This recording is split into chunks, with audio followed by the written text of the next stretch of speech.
Parece que os dias da Pixar Disneyficada ainda não acabaram. Veja bem, o filme é bom, é fofinho, mas tá muito Disney ainda, né? Fazer o quê? Fala aí, pessoal do Filodoxia, tudo tranquilo, tudo beleza? Eu sou o Thiago Gribarni e você está no Filodoxia para a crítica com spoiler de Elementos da Disney Pixar. Simbora! Welcome to Element City. So you've never left Firetown? The world has so much to offer. Game on! 1, 2, 3. E aqui você já sabe, eu já vou pedindo logo, antes que o raio Disneyficador consiga estragar mais alguma coisa, além da Pixar, além da Marvel, além de animações, deixa seu like maroto, se inscreva no canal caso ainda não tenha se inscrito. Se você estiver assistindo essa prévia em qualquer outro lugar que não o canal, passa lá pra prestigiar que ajuda muito, beleza? Então agora sim, bora começar! Editor, coloca a carinha dele aí, Peterson. Ele foi o responsável pelo mediano pra baixo, né? O bom dinossauro da Disney Pixar. E isso já é um problema, né? Tipo, Disney Pixar. Disney Pixar. A coisa mais legal, assim, falando em Disney Pixar, é que começa com Pixar. Começa ali com curta, né?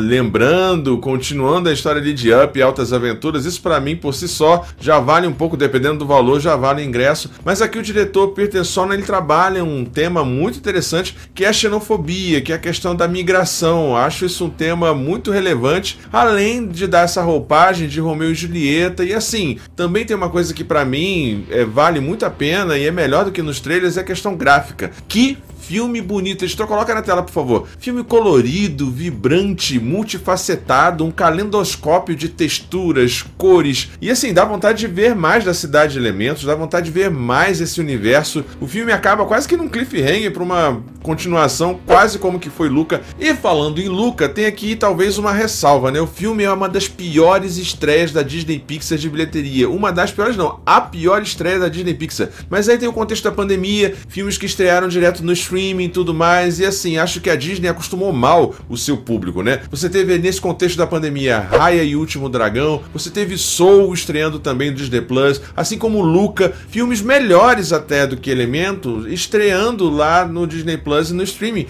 E as pessoas aqui, em meio a Aranhaverso, The Flash e outros lançamentos, de repente acaba esperando para sair no streaming, e talvez isso explique um pouco a baixa bilheteria, não tanto pela má qualidade do filme, que o filme não é ruim, ele é muito bom sim. Bom, e falando aí dos temas do filme, assim, dessa animação que é um deslumbre, uma coisa que me chamou muita atenção é como trabalhou-se a textura dos elementos, né? E uma coisa assim que me cativou bastante, eu achei lindo, belíssimos. Editor, se você achar, coloca aí, por favor. São os figurinos da Faísca. Que figurinos lindos, uma textura meio de metálica, sabe? Aquela coisa meio de cavaleiro medieval, mas um roxo. Nossa, que bonito figurino, a cidade, enfim. Parte técnica é um desbunde, é uma coisa linda de se ver, como eu disse, é um calendoscópio, é muito agradável de se ver. E assim, tem dois grandes temas que, mais uma vez, eu fui surpreendido. Achei que não fosse dar para chamar um momento filosófico, mas vai dar sim. Além da questão da xenofobia, você tem a questão da projeção narcísica e da expectativa e do relacionamento pai e filho e das projeções e, enfim, desejos que um derrama sobre o outro, no caso, pais e filhos. Então, vamos chamar um... Momento filosófico. Bom, então nesse momento filosófico aqui eu queria chamar primeiro a questão da projeção narcísica em Freud, que é muito bem trabalhada por Freud, essa ideia de que o pai, de alguma maneira, e como o adulto, né, é um adulto, é um sujeito em falta. E quando ele, de alguma forma, ou por alguma situação, tem um filho, o que ele decide fazer com esse filho? Ele faz uma projeção narcísica de suprir as suas faltas através dessa projeção nesse ser. Então, se ele teve algumas frustrações, inquietações, então ele vai dar tudo para esse filho, ele vai fazer o curso de inglês, idiomas, etc. Tudo que ele não teve, ele vai tentar dar para esse filho. Então tem um vídeo muito bom, um corte lá da Casa do Saber, que fala um pouco sobre projeção narcísica. Dá só uma olhada. Esse filho continuará aquilo que eu gosto em mim. Se eu sou psicólogo, eu quero que minha filha seja. Se eu tenho firma na família, eu quero que meu filho faça um curso de administração e toque a firma da família, né? Eu vou querer que ele continue aquilo que eu gosto em mim, mas sobretudo, e aí o bicho pega, eu quero que meu filho repare o que eu não vivi. Não vai passar pelo que eu passei. não terá problemas que eu tive, né? Meu filho vai ser eu ideal, né? Eu projeto sobre meu filho os meus ideais narcísicos que eu tinha na minha infância e que eu frustrei ao virar adulto, e eu repasso a praga. Posto essa questão da projeção narcísica ali, que é bastante interessante na relação da Faísca com seu pai e o legado, e até o filme mostra ali no final o próprio pai da Faísca com essa relação com o seu pai e a referência final, a reverência, para ficar melhor, né? A reverência que a filha faz ao pai e o pai pode devolver tal qual o avô da Faísca não pôde fazer. Acho isso bem interessante assim, a ideia desse ciclo que se fecha bem bonitinho ali no roteiro. Além dessa questão da projeção narcísica, que é bem interessante, fica bem evidente aqui no personagem da Faísca, como eu falei, termina igual um pouco Luca, né? Indo pra escola, ela indo também pra escola de design e tudo mais, assim. E vem a questão da xenofobia. Nesse momento filosófico, eu queria chamar Zygmunt Bauman, né? Zygmunt Bauman para falar dessa modernidade líquida e desse estrangeiro, desse outro, né? E aí tem uma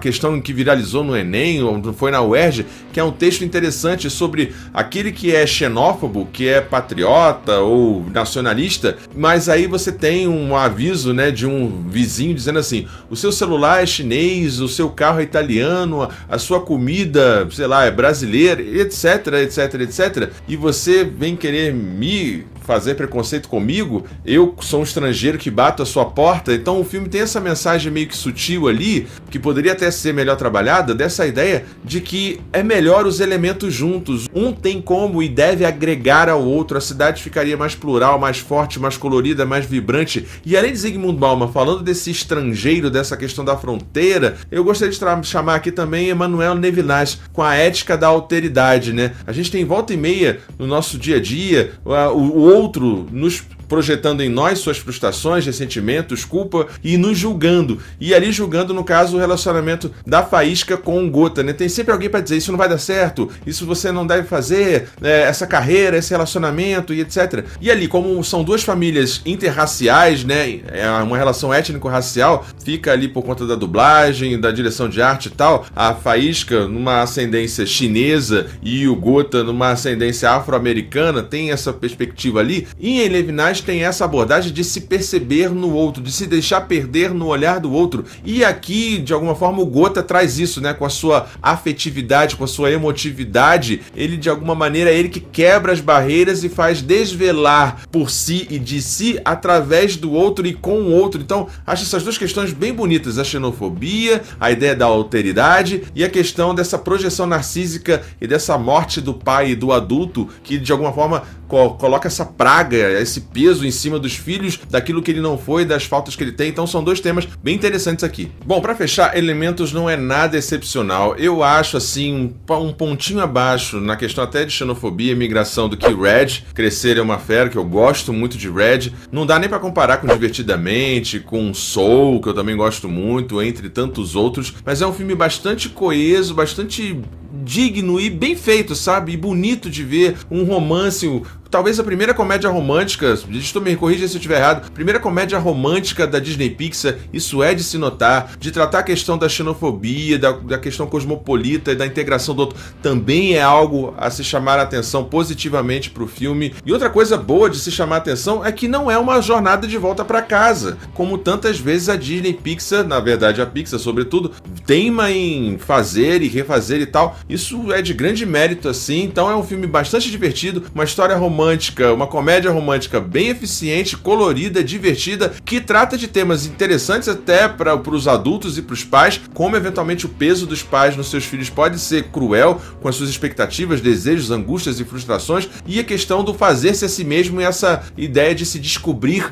também através do outro. Antes da gente fechar, eu queria dizer que, assim, pra mim, Elementos me lembrou muito minha querida, minha doce amada Andréia. Pra quem não sabe, eu e a minha esposa, a gente tem 11 anos de diferença aí. Ela é um pouco mais velha do que eu, 11 anos mais velha do que eu. Não que eu seja um garotinho, não, longe disso. Aliás, beijo, amor. Tá fazendo aniversário agora, dia 28 de junho. Parabéns. Deixa eu dar parabéns aí pra Andréia. Dona Andréia, parabéns aí pra ela. E vou resumir com duas palavras. Parabéns. O filme então me lembrou um pouco a nossa relação. Quando a gente se conheceu há quase 20 anos atrás, era um monte de gente dizendo que isso ia dar errado, que eu era muito jovem, que ela deveria procurar uma outra pessoa, que eu também deveria procurar, que não ia dar certo. Olha aí, na cara da sociedade. Estamos aí há mais de 18 anos, quase 20 anos juntos. Estamos aí numa nova fase, temos 2 casas, casa separada, também casa junto. Enfim, a gente tá se dando bem, a gente tá seguindo adiante. E se a gente fosse ouvir a voz, eventualmente, de familiares, da sociedade, dessas pressões e convenções, talvez a gente nem teria iniciado o nosso relacionamento. Então, assim, pra mim, Elementos é um filme bastante rico, com temas maiores do que aquilo que ele realmente trata em tela, e para isso, para mim, vale a pena, além da experiência estética excepcional. Bom, então por isso tudo, a minha nota para Elementos Disney Pixar é nota 7.8. É um 7.8 com louvor, como eu disse, esteticamente muito colorido, um calendoscópio vibrante, com temas muito interessantes, como a gente discutiu aqui. A questão do romance, de descobrir-se a si mesmo e os pesos eventualmente que os pais e mães podem jogar sobre seus filhos e como isso pode ser cruel e doloroso, e é preciso sair, é preciso emancipar-se e se descobrir no outro. Bom, já falei demais, é isso, gente. Espero que você tenha gostado dessa crítica. Não esquece de deixar seu like, se inscrever no canal, caso ainda não tenha se inscrito, e até a próxima, pessoal. Tchau, tchau. Valeu! Ajude o Filodoxia a continuar crescendo. Essa é a nossa chave Pix. Considere o clube de membros e muito obrigado por apoiar o canal. Sem você, ele não seria possível. Muito obrigado sempre.